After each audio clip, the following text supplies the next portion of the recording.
अगर आप अपनी लाइफ में कुछ नया सीखना चाहते हैं तो चैनल को सब्सक्राइब जरूर करिएगा। दोस्तों, मकर संक्रांति को सूर्य के संक्रमण का त्योहार माना जाता है। पौष मास में जब सूर्य धनु राशि से मकर राशि में प्रवेश करते हैं, उस काल विशेष को ही संक्रांति कहते हैं। हिंदू धर्म में सूर्य देव को प्रत्यक्ष देव कहा गया है, जो प्रतिदिन साक्षात दर्शन देकर सारे जगत में ऊर्जा का संचार करते हैं। ज्योतिष में सूर्य को नव ग्रहों का स्वामी कहा जाता है। मान्यता है कि सूर्य अपनी नियमित गति से राशि परिवर्तन करता है। सूर्य के इसी राशि परिवर्तन को संक्रांति कहा जाता है। इस तरह साल में 12 संक्रांति तिथियां पड़ती हैं, जिनमें से मकर संक्रांति सबसे महत्वपूर्ण है। दोस्तों, इस पर्व के साथ ही करीब 1 महीने से जारी खरमास समाप्त होता है और रुके हुए सभी शुभ कार्य एक बार फिर से शुरू हो जाते हैं। मकर संक्रांति साल का पहला पर्व होता है और यही एक पर्व है जिसे पूरे भारत में किसी न किसी रूप में जरूर मनाया जाता है। भारत में अलग अलग राज्यों में भिन्न प्रकार के लोग अलग अलग बोलियां बोलते हैं। उनके सांस्कृतिक रीति रिवाजों के अनुसार ही मकर संक्रांति का पर्व विभिन्न नामों से जाना जाता है और इसके मनाने के तरीके भी थोड़े बहुत अलग होते हैं। उत्तर भारत में इसे मकर संक्रांति या संक्रांति उत्तरायण खिचड़ी संक्रांति, हरियाणा और पंजाब में इसे लोहड़ी के नाम से जानते हैं। इस दिन दक्षिण भारत में पोंगल उत्सव मनाया जाता है तो पूर्वोत्तर में देहू की धूम होती है। ज्योतिष शास्त्र के अनुसार मकर संक्रांति का ये शुभ पर्व सूर्य देव और शनिदेव को समर्पित होता है। इस दिन शनि भगवान की विधि विधान से उपासना करने से व्यक्ति के सभी कष्ट नष्ट हो जाते हैं। इस दिन गंगा स्नान, व्रत, दान, पूजा आदि करने का विशेष महत्व होता है। मकर संक्रांति के दिन से ही सूर्य दक्षिणायण से उत्तरायण हो जाते हैं। ये ऋतु में परिवर्तन का भी प्रतीक है और साथ ही शुभ कार्य का आरंभ होने का भी संकेत देता है। मकर संक्रांति के दिन से ही देवताओं के दिनों की गणना भी की जाती है। सूर्य दक्षिणायन रहते हैं तो उस अवधि को देवताओं की रात्रि के रूप में माना जाता है और जब सूर्य 6 माह के लिए उत्तरायण हो जाते हैं तो उस समय से देवताओं का दिन प्रारंभ हो जाता है और उसी समय से सारे शुभ कार्य भी प्रारंभ किए जाते हैं। महाभारत की कथा के अनुसार इस दिन भीष्म पितामह ने अपना देह त्याग दिया था। उत्तरायण में शरीर त्यागने वाले व्यक्ति की आत्मा को मोक्ष की प्राप्ति होती है। इसलिए भीष्म ने मोक्ष पाने के लिए सूर्य के उत्तरायण होने के पश्चात अपने शरीर को त्यागा था। दोस्तों, इस बार मकर संक्रांति 14 जनवरी की जगह 15 जनवरी को मनाया जाएगा। ज्योतिष शास्त्र के अनुसार जब सूर्य मकर राशि में प्रवेश करते हैं तब मकर संक्रांति का त्योहार मनाया जाता है। इसी दिन से सूर्य उत्तरायण हो जाता है। शास्त्रों में उत्तरायण की अवधि को देवताओं का दिन तथा दक्षिणायन को देवताओं की रात कहा गया है। ज्योतिष के अनुसार इस बार मकर संक्रांति के दिन रवि योग का निर्माण हो रहा है। रवि योग सुबह 7:15 से सुबह 8:07 तक है। रवि योग का निर्माण तब होता है जब चंद्रमा का नक्षत्र सूर्य के नक्षत्र से चौथे, छठे, 9वें, 10वें, 13वें या 20वें में होता है। कुंडली में रवि योग के कारण व्यक्ति का मान, सम्मान और प्रभाव बढ़ता है। वह उच्च पद प्राप्त कर सकता है। दोस्तों, व्यक्ति दान और सहयोग भी करता है। रवि योग सभी दोषों को नष्ट करता है। इस योग में आप जो भी कार्य करते हैं उसका शुभ फल प्राप्त होता है। खासकर इस दिन स्नान, दान, तप, जप, श्राद्ध तथा अनुष्ठान आदि का अत्यधिक महत्व है। कहते हैं कि इस अवसर पर किया गया दान 100 गुना होकर प्राप्त होता है। इस दिन घी व कंबल के दान का भी विशेष महत्व है। इसका दान करने वाला संपूर्ण भोगों को भोग कर मोक्ष को प्राप्त होता है। दोस्तों, मकर संक्रांति के दिन कुछ खास सरल उपायों को करके आप अपना भाग्य प्रबल कर सकते हैं। सूर्य भगवान को प्रसन्न करके समस्त पापों का नाश कर सकते हैं। आगे बढ़ने से पहले अगर आपने अभी तक हमारे चैनल को सब्सक्राइब नहीं किया है तो चैनल को सब्सक्राइब करके बेल आइकन जरूर दबाइएगा। सच्चे हृदय से कमेंट बॉक्स में लिखना ना भूलें। जय सूर्यदेव। दोस्तों, मकर संक्रांति के दिन घर के सभी सदस्यों को ब्रह्म मुहूर्त में जागना चाहिए। इस दिन तिल के जल से स्नान बहुत ही शुभ फलदायी माना जाता है। स्नान से पूर्व तिल के तेल से मालिश जरूर करें। तिल का उबटन लगाने से समस्त पाप नष्ट हो जाते हैं।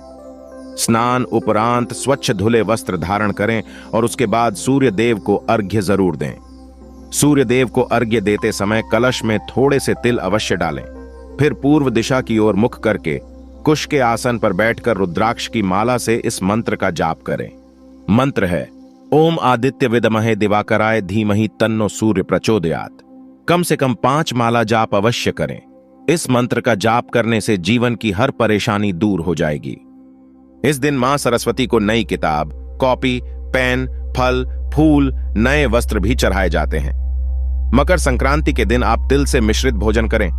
इस दिन लोग घरों में खिचड़ी बनाकर भी खाते हैं और घरों में तिल और गुड़ के पकवान भी बनते हैं। पितरों की शांति हेतु जल से भरे हुए लोटे में काले तिल डालकर तर्पण करें। मकर संक्रांति के दिन ही राजा भागीरथ ने अपने पितरों की आत्माओं की शांति के लिए उनका तर्पण किया था। मकर संक्रांति के दिन गुड़ और कच्चे चावल बहते हुए जल में प्रभावित करना शुभ रहता है। अगर सूर्य देव को प्रसन्न करना हो तो पके हुए चावल में गुड़ और दूध मिलाकर खाना चाहिए।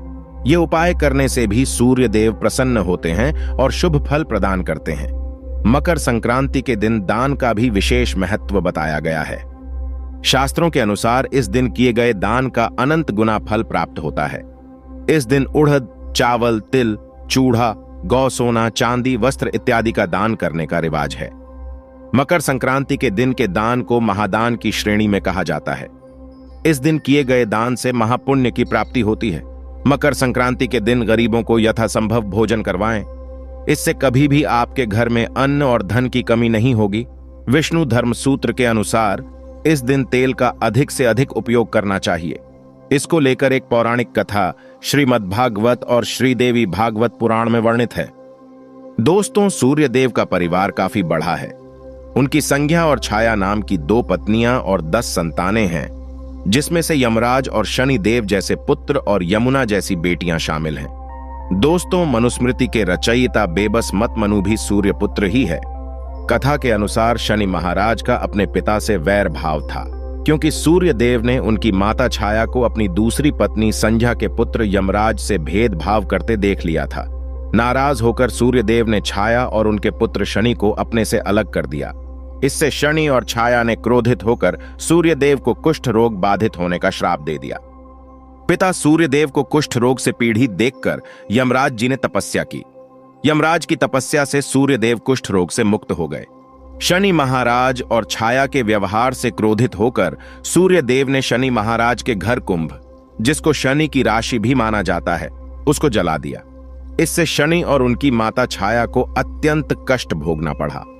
यमराज ने अपनी सौतेली माता और भाई शनि को कष्ट में देखकर उनके कल्याण के लिए पिता सूर्य को काफी समझाया। यमराज की विनती पर सूर्यदेव शनि के घर गए और उन्होंने देखा वहां पर सब कुछ जला हुआ था। उस समय शनिदेव के पास तिल के अलावा कुछ भी नहीं बचा था, इसलिए उन्होंने काले तिल से सूर्यदेव की पूजा की। पूजा से प्रसन्न होकर सूर्यदेव ने शनि को आशीर्वाद दिया कि शनि की राशि मकर में जब जब मेरा आना होगा, मैं शनि के घर को अन्न धन से भर दूंगा। तो तिल के कारण ही शनि को उनका वैभव फिर से प्राप्त हुआ था।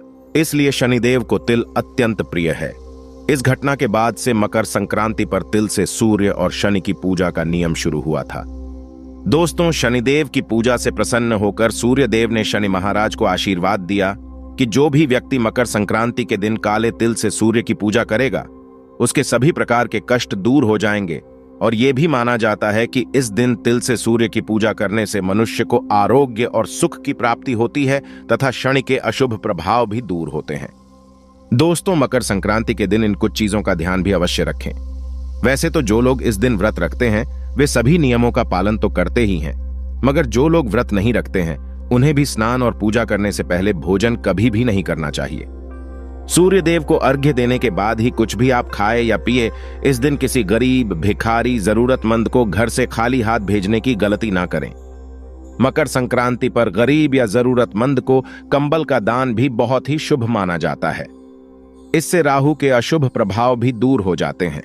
इस दिन सात्विकता बनाए रखें, क्रोध ना करें, कलेश कलह ना होने दें, किसी को अपशब्द ना कहें, झूठ ना बोले, बड़ों का आदर करें, किसी भी गरीब का, किसी कमजोर का, गाय आदि पशुओं का अनादर ना करें। इस दिन सात्विक भोजन ही करें, लहसुन प्याज ना खाएं, मांस मछली मदिरा आदि से दूर रहें। इस दिन सोने चांदी जैसी चीजों की खरीदारी करना बहुत ही फलदायक माना जाता है, मंगलकारी माना जाता है।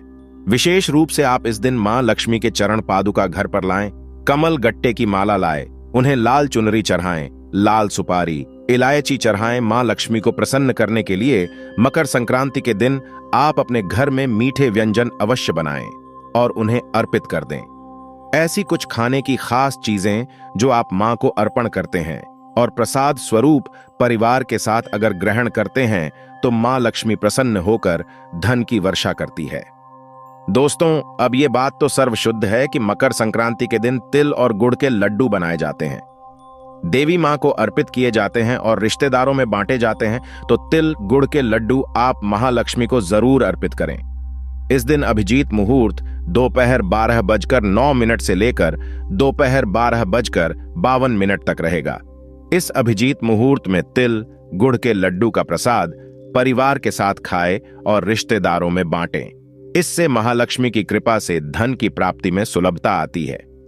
आपकी तिजोरी में साल भर धन का आगमन होता रहता है। आपकी नौकरी व्यवसाय में अगर दिक्कतें आती हैं, खूब मेहनत करने के बाद भी कुछ ना कुछ अड़चनें आती रहती हैं, तो इस उपाय से वो सभी परेशानी दूर हो जाएंगी।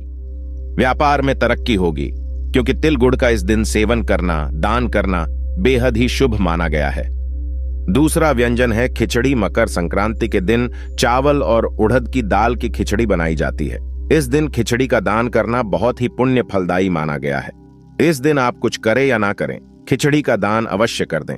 इस खिचड़ी का भगवान सूर्य को भोग लगाएं और गरीब जरूरतमंद लोगों में इस खिचड़ी को वितरित जरूर करें। घर आए मेहमानों के साथ, परिवार के साथ इसे ग्रहण करें। खिचड़ी बहुत ही लाभदायक और शुभकारी मानी जाती है। मकर संक्रांति के दिन खिचड़ी खाने से आपकी समस्त मनोकामनाएं पूरी होंगी। इससे माता लक्ष्मी जी बहुत जल्दी प्रसन्न होती है। अगर माता लक्ष्मी को प्रसन्न करना है तो मकर संक्रांति के दिन खिचड़ी जरूर खाएं और दान भी करें। इससे सूर्य देवता भी प्रसन्न हो जाते हैं और शनि के दोषों से मुक्ति मिल जाती है। मकर संक्रांति के दिन महालक्ष्मी को प्रसन्न करने के लिए केला और अंगूर जरूर अर्पित करें। प्रसाद स्वरूप इसे ग्रहण करें और मेहमानों को भी खिलाएं। अगर परिवार का कोई सदस्य लंबे समय से बीमार चल रहा है तो उसे संक्रांति के दिन अभिजीत मुहूर्त के समय इन फलों का प्रसाद जरूर खिलाएं। काफी ज्यादा हद तक बीमारी से राहत मिल जाती है।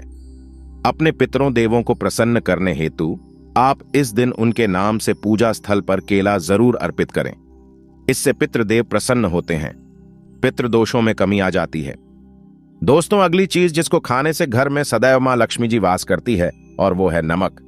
वैसे तो आप खिचड़ी में चावल और उड़द की दाल के साथ घी और नमक का प्रयोग तो करेंगे ही, लेकिन मकर संक्रांति के दिन आपको थोड़ा सा नमक अभिजीत मुहूर्त में जरूर खा लेना चाहिए। तो हाथ में थोड़ा सा नमक लें और इसे खा लें, और इससे आपके ऊपर माता लक्ष्मी जी की कृपा सदैव बनी रहेंगी। घर में धन धान्य की कमी कभी नहीं होगी। नौकरी व्यवसाय में अच्छे लाभ होंगे। धन के नए स्रोत बढ़ेंगे। आश्चर्यजनक रूप से अचानक आपको धन लाभ होगा। आपके कार्य भिन्न तरीके से पूर्ण होंगे। इस दिन नमक का सेवन बहुत ही शुभ फलदायक होता है, इसलिए नमक का सेवन हर हाल में करें। दोस्तों, पांचवी चीज जो बहुत ही लाभदायक होती है और वो है शकरकंद। मकर संक्रांति के दिन महालक्ष्मी को शकरकंद का भोग जरूर लगाएं, फिर इसे स्वयं खाएं और अपने घर के पूरे सदस्य को खिलाएं। शकरकंद खाने से आपके घर में माता लक्ष्मी का आगमन हो जाता है। इस दिन शकरकंद खाना बहुत ही लाभकारी होता है। इससे धन धान्य में कभी नहीं आती कमी, संपन्नता आती है सदैव घर में, सदैव सुख समृद्धि बनी रहती है। दोस्तों, इन सब के साथ ही इस दिन चना, मूंगफली, बेल का फल, अमरूद इत्यादि का सेवन और दान भी शुभ फलदायी माना जाता है। मकर संक्रांति के दिन पूजा स्थान के साथ ही अपने मुख्य द्वार पर दीपक अवश्य जलाएं और इन चीजों का ध्यान अवश्य रखें। महिलाओं को मकर संक्रांति के दिन बाल नहीं धोने चाहिए, और ये प्रेम और सद्भावना का पर्व है, तो गलती से भी क्रोध ना करें। इससे आपका मन भी खुश रहेगा और सकारात्मक ऊर्जा भी आएगी।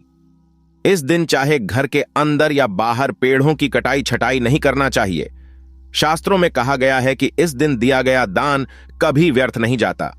इस दिन दान पुण्य भी करना अत्यंत लाभकारी है। इस दिन हर मनुष्य को दान करना चाहिए। कुछ ना कुछ गरीबों में दान जरूर करें। इससे मां लक्ष्मी प्रसन्न हो जाती है और जीवन भर हमें सुख शांति मिलती रहती है।